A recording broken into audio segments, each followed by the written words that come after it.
অফিসের স্টাফদের ঠাট্টা তামসা করার কারণে রাই এবং অনির্বাণকে নিয়ে রাই নিজের দূরত্ব অনির্বাণের থেকে বজায় রাখলো, আর যেটা কোনো মতেই অনির্বাণের সহ্য হলো না। হ্যাঁ বন্ধুরা, ভিডিওতে লাইক দিয়ে দেখতে থাকুন। অনির্বাণের থেকে দূরত্ব বজায় রাখার সিদ্ধান্ত নিল রাই। ওদিকে রায়ের এই ব্যবহার দেখে অনির্বাণ ভাবতে শুরু করে দেয় যে কী এমন করলাম যে মিস রাই আমার থেকে এতটা দূরত্ব বজায় রাখছে, ওনাকে কোনো কিছু বললে উনি অন্যজনকে পাস করে দিচ্ছে, আমি কী এমন করলাম তো কিছুই বুঝতে পারছি না। ওদিকে অনির্বাণ এক পর্যায়ে বাধ্য হয়ে রাইকে জিজ্ঞেস করতে শুরু করে যে মিস রাই, আমি কি কোনো রকম কোনো ভুল করেছি যেটার জন্য আপনি আমার উপর এতটা ক্ষুব্ধ? তখন এটা বলা মাত্র রাই বলতে থাকে, না না স্যার, আপনি কোনো কিছুই করেননি, আসলে সেরকম কোনো কিছুই না, আমি শুধু জানি যে এতটুকুই যে আপনি আমার বস আর আমার আপনাকে যথাযথ সম্মান করাটাই উচিত। তখন অনির্বাণ বলতে থাকে, কেন, আমি কি কোনোদিন আপনাকে অপ্রস্তুত বা অসম্মান করার চেষ্টা করেছি সেটার জন্য আপনি ক্ষুব্ধ? তখন এটা বলা মাত্র রাই বলতে থাকে, না না স্যার, আমি সেরকম কোনো কিছুই বলছি না, আমি শুধু আমার এটা কথাই মানে মাথায় রাখছি যে আমি আপনার এমপ্লয়ি, আর আপনি আমাকে আজকের পর থেকে প্লিজ এমপ্লয়ি হিসেবে ট্রিট করবেন, যেরকমটা গোটা অফিসের লোকেদের সাথে আপনি ট্রিট করেন। কারণ এখনই অফিসে কথা উঠে গিয়েছে যে আপনি নাকি আমাকে আলাদাভাবে ট্রিট করেন, আর তার জন্যই আমাকে আপনি চা বানাতে বলেছেন, আমাকে নিয়ে আপনি লাঞ্চ করেন, সেটা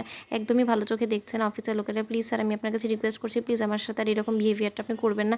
তখন এটা শোনা মাত্র অনির্বাণ বলতে থাকে, আপনি আমার সাথে এক্ষুনি আসুন, আমি দেখতে চাই কে বলেছে আর কার মুখ দিয়ে এত বড় সাহস হলো এই কথাটা বার করার, আমি আগে দেখবো, তারপরে আপনি কোনো কথা বলবেন না। তখন স্টাফদেরকে জিজ্ঞেস করা মাত্র স্টাফরা বলতে থাকে, স্যার আমরা সেরকম কোনো কিছুই বলিনি, আসলে আপনার সাথে রায়ের ইকুয়েশনটা কি সেটা নিয়েই আসলে অফিসে সবাই কম বেশি চর্চা করছে, তো তার জন্যই আমিও একটু বলে ফেলেছি স্যার, আমি এক্সট্রিমলি সরি রায়, তুমি কোনো কিছু মনে করো না। তখন এটা শোনা মাত্র অনির্বাণ আরও চটে যায়। অনির্বাণ বলতে থাকে যে কি, আমার আর রায়ের ইকুয়েশনটা কি সেটা নিয়ে এখন অফিসে চর্চা হচ্ছে, এর জন্য কি আমি আপনাদেরকে টাকা পে করি নাকি? আমার কাজ করার জন্য আমি আপনাদেরকে টাকা পে করি? আপনারা অফিসে কী কারণে আসেন?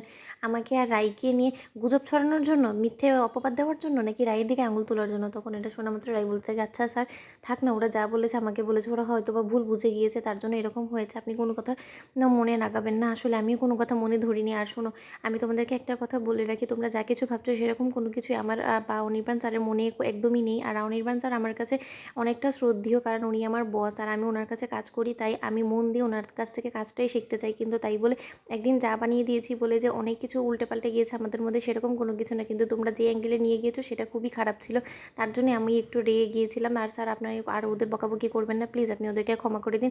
ওদিকে অনির্বাণ বলতে থাকে যে মিস রে, আপনি জানেন না এদের মতন মানুষকে যদি ঠিক সময় শায়েস্তা না করি তাহলে ওরা আরও বেশি বাড়াবাড়ি শুরু করে দেয়।